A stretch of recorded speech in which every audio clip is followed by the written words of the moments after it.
हरे कृष्णा। आइए आज हम गीता जी के दूसरे अध्याय के 29वें श्लोक की विस्तृत व्याख्या करेंगे। आश्चर्यवत् पश्यति कश्चिदेन माश्चर्यवत् वदति तथैव चान्यः आश्चर्यवच्चैनमन्यः शृणोति श्रुत्वाप्येनं वेद न चैव कश्चित्। अर्थात कोई इस शरीरी को आश्चर्य की तरह देखता है और वैसे ही दूसरा कोई इसका आश्चर्य की तरह वर्णन करता है तथा अन्य कोई इसको आश्चर्य की तरह सुनता है और इसको सुनकर भी कोई नहीं जानता, अर्थात यह दुर्विज्ञेय है।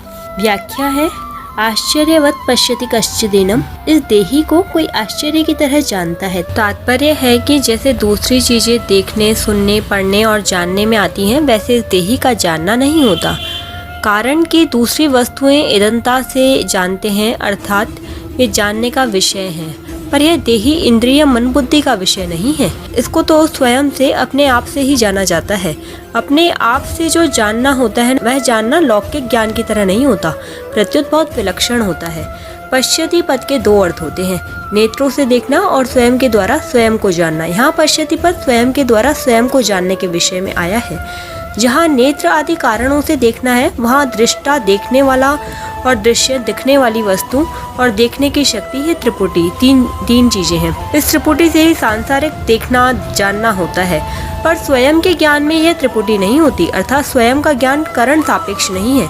स्वयं का ज्ञान तो स्वयं के द्वारा ही होता है, अर्थात वह ज्ञान करण निरपेक्ष है। जैसे मैं हूँ, ऐसा जो अपने होनेपन का ज्ञान है, इसमें किसी प्रमाण की या किसी करण की आवश्यकता नहीं है। इस अपने होनेपन को इदंता से अर्थात दृश्य रूप से नहीं देख सकते। इसका ज्ञान अपने आप को ही होता है। यह ज्ञान इंद्रिय जन्य या बुद्धि जन्य नहीं है, इसलिए स्वयं को अपने आप को जानना आश्चर्य की तरह होता है। जैसे अंधेरे कमरे में हम किसी चीज को लेने जाते हैं तो हमारे साथ प्रकाश भी चाहिए, नेत्र भी चाहिए, अर्थात उस अंधेरे कमरे में प्रकाश की सहायता से हम उस चीज को नेत्रों से देखेंगे, तब उसे लाएंगे। पर कहीं दीपक जल रहा है और हम उस दीपक को देखने जाएंगे तो उस दीपक को देखने के लिए हमें दूसरे दीपक की आवश्यकता नहीं पड़ेगी, क्योंकि दीपक स्वयं प्रकाश है, वह अपने आप को स्वयं ही प्रकाशित करता है। ऐसे ही अपने स्वरूप को देखने के लिए किसी दूसरे के प्रकाश की आवश्यकता नहीं है, क्योंकि यह देही स्वयं प्रकाश है।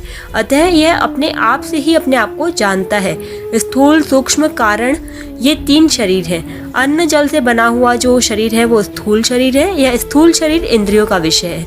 इस स्थूल शरीर के भीतर 5 ज्ञानेंद्रियां, 5 कर्मेंद्रियां, 5 प्राण, मन, बुद्धि, इन 17 तत्वों से बना हुआ सूक्ष्म शरीर है। यह सूक्ष्म शरीर इंद्रियों का विषय नहीं है, प्रत्युत बुद्धि का विषय है। जो बुद्धि का भी विषय नहीं है, जिसमें प्रकृति स्वभाव रहता है, वह है कारण शरीर। इन तीनों शरीरों पर विचार किया जाए तो यह स्थूल शरीर मेरा स्वरूप नहीं है, क्योंकि यह प्रतिक्षण बदल रहा है और जानने में आता है। सूक्ष्म शरीर भी बदलता है और जानने में आता है, अतः यह भी मेरा स्वरूप नहीं है। कारण शरीर प्रकृति स्वरूप है, पर देही स्वरूप प्रकृति से भी अतीत है, अतः कारण शरीर भी मेरा स्वरूप नहीं है। यह देही जब अपने प्रकृति को छोड़कर अपने स्वरूप में स्थित हो जाता है, तब यह अपने आप से अपने आप को जान लेता है। यह जानना सांसारिक वस्तुओं को जानने की अपेक्षा सर्वथा विलक्षण है, इसलिए उसको आश्चर्यवत् पश्यति कहा है। यहाँ भगवान ने कहा है कि अपने आप का अनुभव करने वाला कोई एक ही होता है, कश्चित। और आगे 7वें अध्याय के 3 श्लोक में भी यही बात कही है कि कोई एक मनुष्य ही मेरे को तत्व से जानता है, कश्चिन माम वेत्ति तत्वतः। इन पदों से ऐसा मालूम होता है कि इस अविनाशी तत्व को जानना बहुत कठिन है, दुर्लभ है, पर वास्तव में ऐसी बात नहीं है। इस तत्व को जानना कठिन नहीं है, दुर्लभ नहीं है, प्रत्युत इस तत्व को सच्चे हृदय से जानने वाले की तरफ लगने वाले की कमी है। यह कमी जानने वाले की जिज्ञासा का कम होने के कारण ही है। आश्चर्यवत् वदति तथैव चान्यः। ऐसे ही दूसरा पुरुष इस देही का आश्चर्य की तरह वर्णन करता है, क्योंकि यह तत्व वाणी का विषय नहीं है। जिससे वाणी भी प्रकाशित होती है, वह वाणी उसका वर्णन कैसे कर सकती है? जो महापुरुष इस तत्व का वर्णन करता है, वह तो शाखा चंद्र न्याय की तरह वाणी से इसका केवल संकेत ही करता है, जिससे सुनने वाले का इधर लक्ष्य हो जाए। अतः इसका वर्णन आश्चर्य की तरह होता है। यहाँ जो अन्य पद आया है, उसका तात्पर्य यह नहीं कि जो जानने वाला है उससे यह कहने वाला अन्य है, क्योंकि जो स्वयं जानेगा ही नहीं, वह वर्णन कैसे करेगा? अतः इस पद का तात्पर्य यह है कि जितने जानने वाले हैं, उनमें वर्णन करने वाला कोई एक ही होता है। कारण कि सबके सब अनुभवी तत्वज्ञ महापुरुष उस तत्व का विवेचन करके सुनने वाले को उस तत्व तक नहीं पहुंचा सकते। उसकी शंकाओं का, तर्कों का पूरी तरह समाधान करने की क्षमता नहीं रखते। अतः वर्णन करने वाले की विलक्षण क्षमता का द्योतन करने के लिए ही यह अन्य पद आया है। आश्चर्यवच्चन मन्यः शृणोति, दूसरा कोई देही को आश्चर्य की तरह सुनता है। तात्पर्य है कि सुनने वाला शास्त्रों की, लोक लोकांतरों की जितनी बातें सुनता आया है, उन सब बातों से इस देही की बात विलक्षण मालूम देती है। कारण कि दूसरा जो कुछ सुना है वह सबका सब इंद्रिय, मन, बुद्धि आदि का विषय है, पर यह देही इंद्रियों आदि का विषय नहीं है। प्रत्युत यह इंद्रियों के आदि के विषय को प्रकाशित करता है। अतः इस देही की विलक्षण बात वह आश्चर्य की तरह सुनता है। यहाँ अन्य पद देने का तात्पर्य है कि जानने वाला और कहने वाला, इन दोनों से सुनने वाला अलग है। श्रुत्वाप्येनं वेद न चैव कश्चित्, इसको सुन करके भी कोई नहीं जानता। इसका तात्पर्य यह नहीं कि उसने सुन लिया तो वह जानेगा नहीं। इसका तात्पर्य यह है कि केवल सुन करके, सुनने मात्र से कोई नहीं जान सकता। सुनने के बाद जब वह स्वयं उसमें स्थित होगा तब वह अपने आप से ही अपने आप को जानेगा।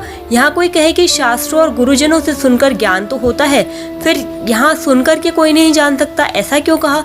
इस विषय पर थोड़ी गंभीरता से विचार करेंगे तो देखते हैं कि शास्त्रों पर श्रद्धा स्वयं शास्त्र नहीं कराते और गुरुजनों पर श्रद्धा स्वयं गुरुजन नहीं कराते, किंतु साधक स्वयं ही शास्त्र और गुरुजनों पर श्रद्धा और विश्वास रखता है, स्वयं ही उनके सम्मुख होता है।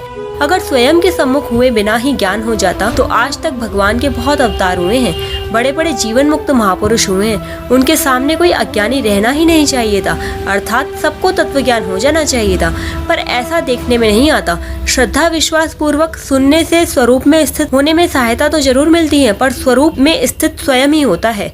अतः उपयुक्त पदों का तात्पर्य तत्व ज्ञान को असंभव बताने में नहीं है, प्रत्युत उसे कारण निरपेक्ष बताने में है।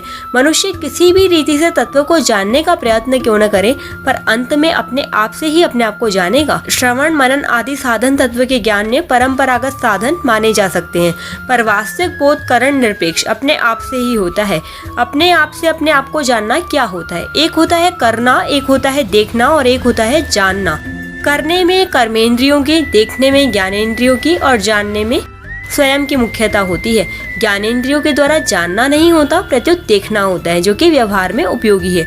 स्वयं के द्वारा जो जानना होता है वह दो तरह का होता है। एक तो शरीर संसार के साथ मेरी सदा भिन्नता है और दूसरा परमात्मा के साथ मेरी सदा अभिन्नता है। दूसरे शब्दों में परिवर्तनशील नाशवान पदार्थों के साथ मेरा किंचन मात्र भी संबंध नहीं है और अपरिवर्तनशील अविनाशी परमात्मा के साथ मेरा नित्य संबंध है। ऐसा जानने के बाद फिर स्वतः अनुभव होता है। उस अनुभव का वाणी से वर्णन नहीं हो सकता, वहाँ तो बुद्धि भी चुप हो जाती है।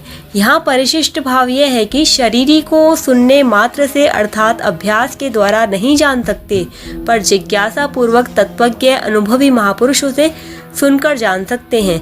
कहने का तात्पर्य है कि तत्व का अनुभव करने वालों में भी वर्णन करने वाला कोई एक ही होता है। सबके सब अनुभव करने वाले उस तत्व का वर्णन नहीं कर सकते।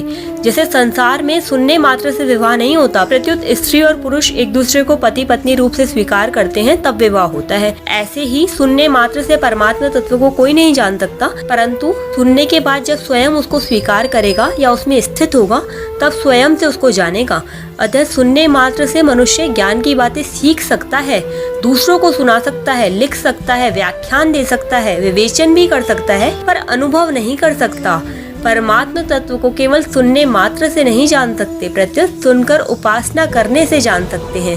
अगर परमात्मा तत्व का वर्णन करने वाला अनुभवी हो और सुनने वाला श्रद्धालु तथा जिज्ञासु हो तो तत्काल भी ज्ञान हो सकता है। अब तक देह और देही का जो प्रकरण चल रहा था उसका भगवान 30वें श्लोक में उपसंहार करेंगे, जिसकी व्याख्या हम कल करेंगे। हरे कृष्णा, राधे राधे।